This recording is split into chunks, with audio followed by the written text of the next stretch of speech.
Imagine waking up one morning believing you finally cracked the code to perfect health because you skipped breakfast, drank a green juice, or cut out an entire food group, and everyone online promised this was the secret.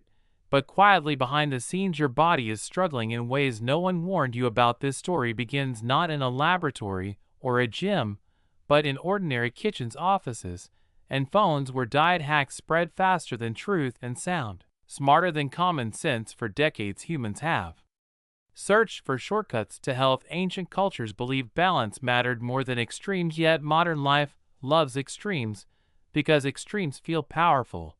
And when life feels out of control, controlling food feels like control. This is how diet hacks are born. A friend loses weight fast, a celebrity swears by one rule, an influencer posts a transformation, and suddenly a rule becomes a law. People stop eating after sunset, stop eating carbs, stop eating fat, stop eating meat, stop eating fruit, and each time the promise is the same: fast results without sacrifice.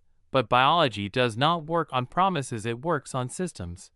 And when one system is pushed too hard, another breaks. History shows this pattern clearly. In the past, people believed sugar was harmless and fat was the enemy, so shelves filled with low-fat foods loaded with sugar, and within a generation obesity and diabetes rates climbed. Then the myth flipped: sugar became evil, fat became a hero, and people poured butter into coffee believing it was ancient wisdom, when in reality no culture ever drank pure fat as a meal. Science tells us the body needs balance: protein, fats, carbohydrates, fiber, vitamins, minerals, and timing matters too. Skipping breakfast may work for some, but for many it raises stress hormones because the body thinks food scarcity has returned. Cortisol rises, blood sugar swings, energy crashes, and by night cravings take over. Psychology explains why hacks feel addictive. Simple rules remove thinking effort and give identity. I am the no-carb person,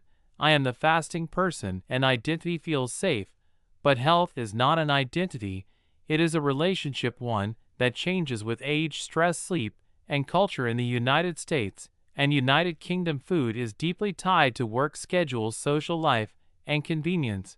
When hacks ignore this, they create guilt, not health. Someone skips meals all day, then eats late feeling like they failed, when in truth the plan failed them. Another hidden risk is nutrient gaps. Cutting entire food groups often removes fiber, iron, calcium, or essential fatty acids. Deficiencies do not show up overnight, they whisper through fatigue, hair thinning, poor focus, low mood, and weakened immunity. Modern misconceptions say supplements can fix this, but pills cannot replace food synergy where nutrients work together in ways science still uncovers. Culture also plays a role. Traditional meals were slow, shared, and seasonal. Now hacks encourage isolation, eating alone, measuring, obsessing, fearing normal foods. This creates dehydration, electrolyte imbalance, and muscle loss are real risks, yet they are rarely shown in highlight reels. Real science shows sustainable health comes from boring habits, consistent meals, adequate protein, vegetables, fruits, whole grains, movement, sleep,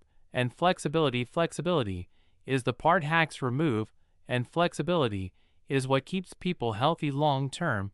The hidden danger is not one diet rule, it is the belief that one rule fits all bodies. Genetics, gut bacteria, life stage, and stress levels change how food affects us. What works for a young athlete may harm a busy parent or older adult. The smartest approach is curiosity instead of control, asking how does this make me feel in a week, in a month, listening to hunger, fullness, energy, and mood. Ancient wisdom, modern science, and common sense all agree extremes sell, but balance heals. If this story made you rethink a diet rule you follow, share your experience in the comments. Support the channel by liking the video and subscribe for more honest conversations about health and food.